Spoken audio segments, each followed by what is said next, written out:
So we have this war for India going on. I don't know if Persia or Champa are going to be successful. Obviously, both of those nations border the east and the west part of the Indian territory. Delhi's a big city, so it could really switch around the entire campaign for one of these two empires. And let's definitely not forget the huge impact this would have on the Persian Empire. Obviously, the Persians have really kind of come out of nowhere, and they have really sort of somewhat taken over this region. I mean, obviously, they still need a lot more power, and gaining access to a city like Delhi would be that power that they desperately need. So we'll see if Darius can get the job done here. Obviously, the Champa will. I mean, it looks like they're gonna send over more troops, but who knows? Persia might be able to sneak a troop in or two. I mean, Persia's been getting very lucky ever since the very beginning, even with the Greek war for Medina, when they were fighting the Assyrians. Well, they weren't really fighting the Assyrians, but they were battling the Assyrians for the siege of the Greek city of Medina. Obviously, Medina started off Arabian, but yes, so we'll see what happens. This is going to be possibly a pretty big war here. And England and India just peaced out. That was the other war that was currently going on with Gandhi, but I guess he doesn't have to worry about England anymore. The same thing I guess could be said for the Champa Empire. I mean, they've had three cities, and Russia now has the Manhattan Project. Big step there, big step forward there. The Champa have always had three cities. They haven't really been at war with too many nations. I mean, they were really close to grabbing the Mongolian city around the Sri Lankan territory. Unfortunately, they just couldn't get the job done, and it was so sad because that could have really, first of all, it would have hurt the Mongolians by quite a bit because now they have quite a strong control over the Indian Ocean. I know that they have their colonies here in Australia, but only one of those colonies is coastal. So, I mean, this is only at 8 population as well, so there's not really much that they could have really done in terms of controlling the Indian Oceans. But this Sri Lankan city, at 11 population, and it's, very good coastal city, it's going to be obviously producing bigger fleets inside this territory. So, it did have a lasting impact, the Champa not destroying this Mongolian colony just south of Delhi. But we will see what happens here. Now, let's not count out India. I think it's still, oh my goodness, no way. Now, I was gonna make a comment about that like right now as we dove deeper into the Champa. Wow, that is a pretty big step. Now, I saw that the Indonesians were moving their troops over towards the eastern part of the Philippines and their territory. So I figured, they probably wouldn't be going after the Champa, but actually, wait a second. No, I forgot about this city here. Oh my gosh. Okay, I really was not expecting that. I was going to start off this intro with, I don't know, the possibility of Indonesia getting ready to declare war on somebody because I knew that fleet was set out for somebody.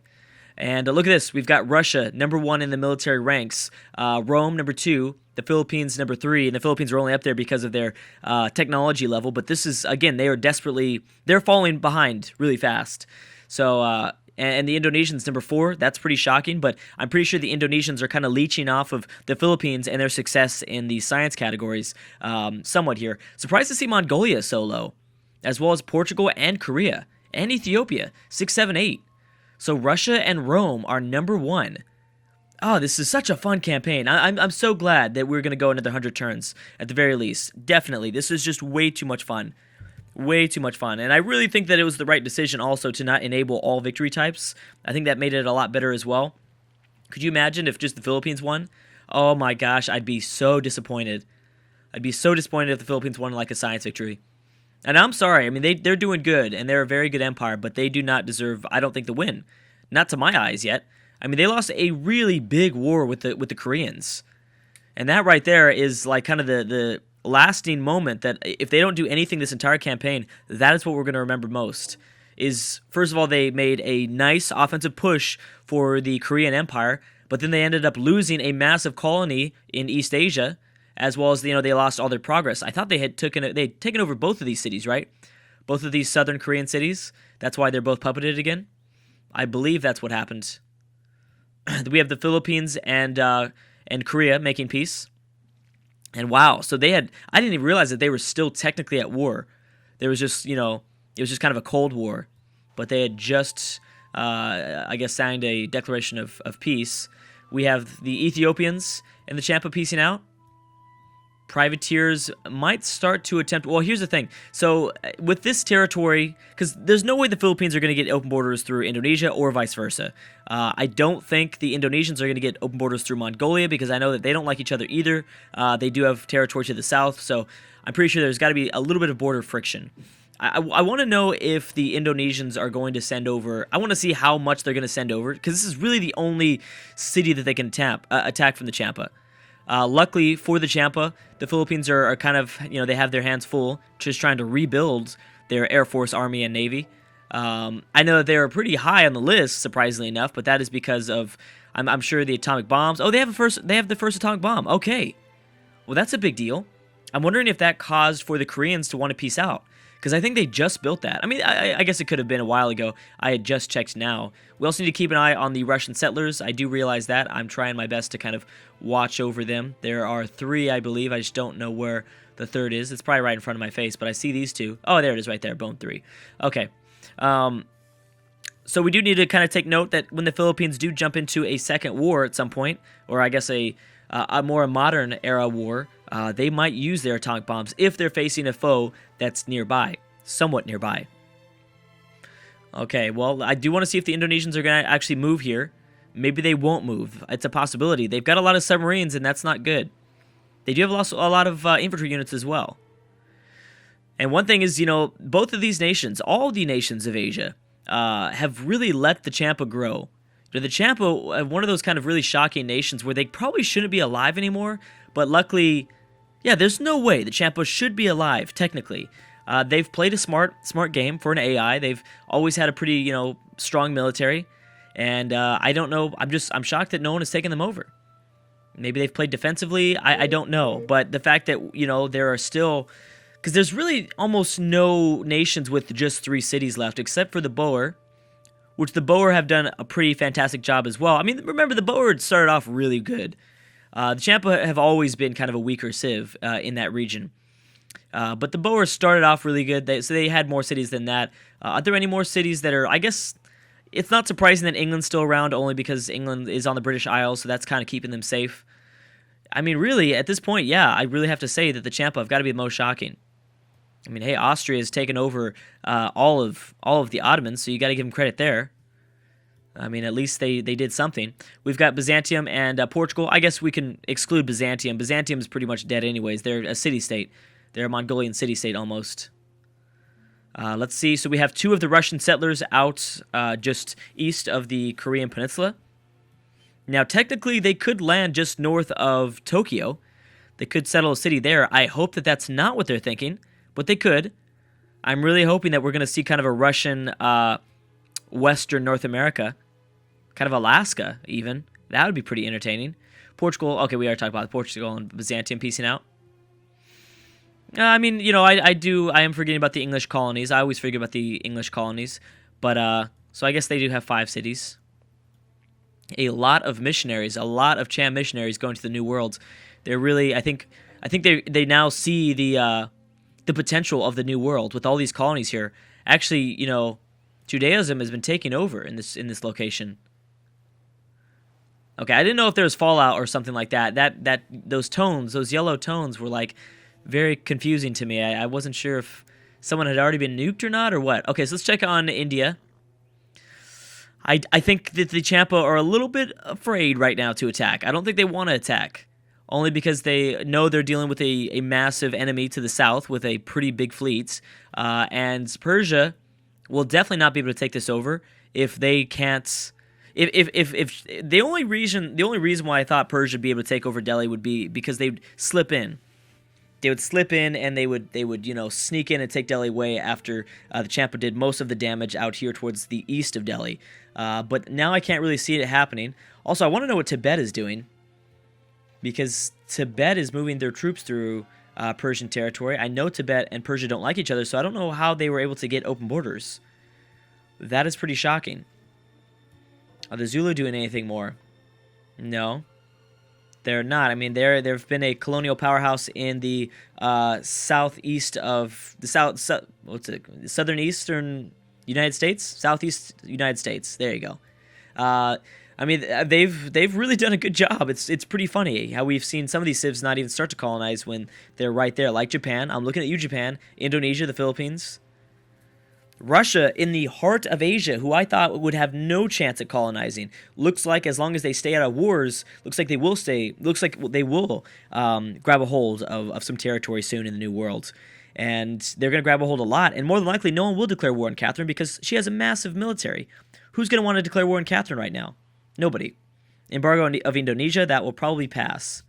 Yeah, nobody's going to want to declare war on Catherine because Russia's doing the right thing here, and they are not, they don't look weak.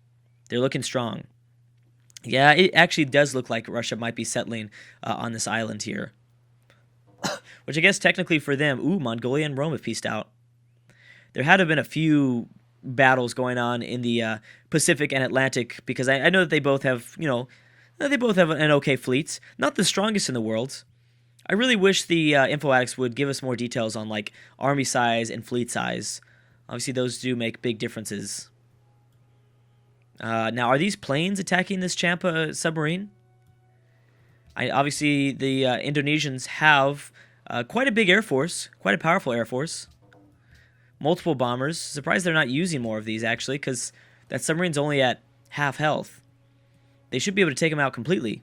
And the Champa, by the way, have no air force, so that's a pretty big deal. Ooh, okay, so I think the Cham Empire realizes, wait a second, so they just, I don't think they feel threatened, their main two cities out here in the west. This colony should feel threatened, but there's really nothing they can do about it, besides obviously build units over in this location. Hey, where are you going, Indonesia? Why are you not going for their cities?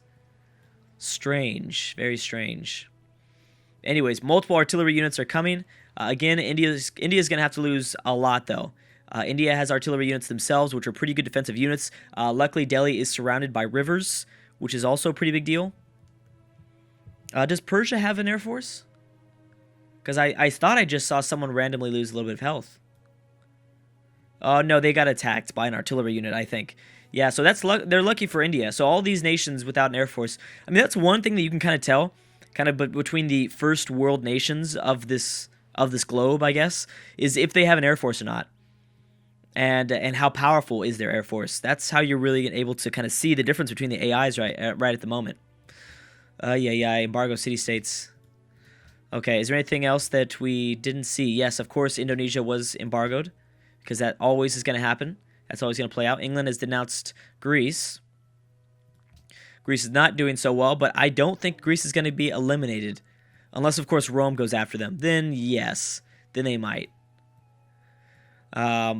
Again, obviously, because of the acquisition that's Catherine, the acquisition of Warsaw that is now under Catherine's control. We've got to always watch this border here between Berlin and Warsaw. This is a huge front, and we might end up seeing a very, very big war between the two most powerful militaries in the world. Now, luckily for Rome, well, here's the thing. They both have enemies that they'd have to worry about in the opposite front. Obviously, Rome has to worry about Ethiopia to the south. They could very much easily lose their colonies.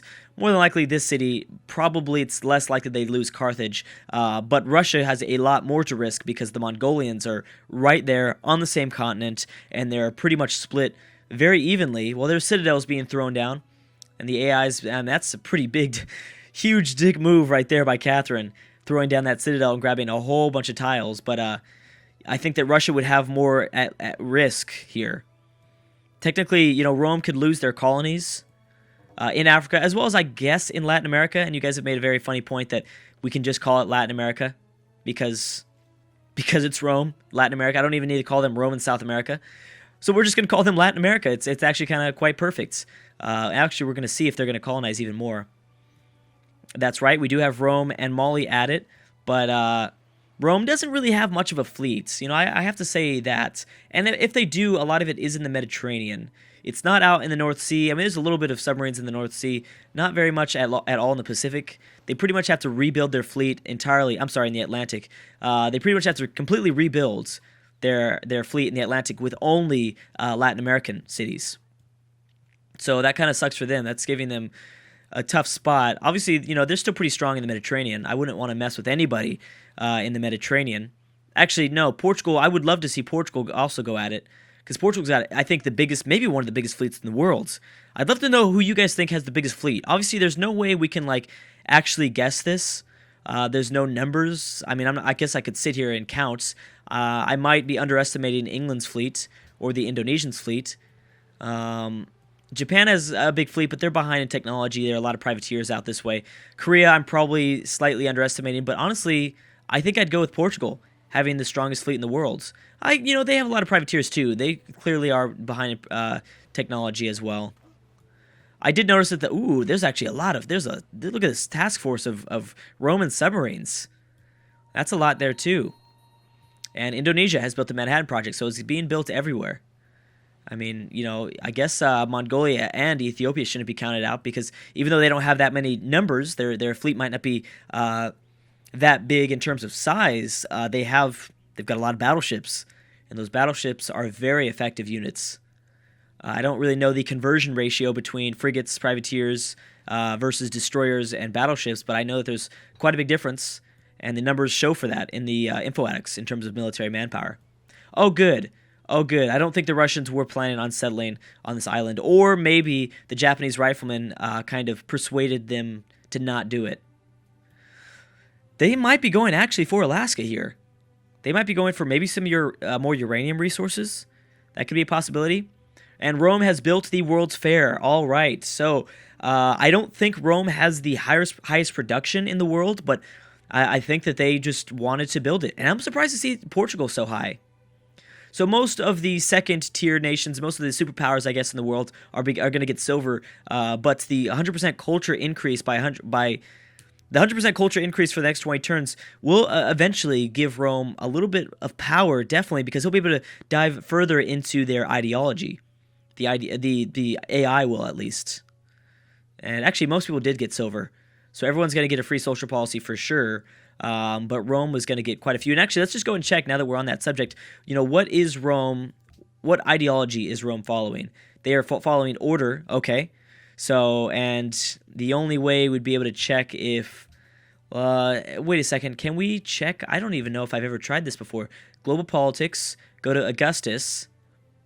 Order. Yeah, so he has 6 tenets in the order, which is 1, 2, 3. Oh, so he already has a level 3 tenet, which he might have just gotten because he got the World's Fair, right? Or does he get to use that next turn?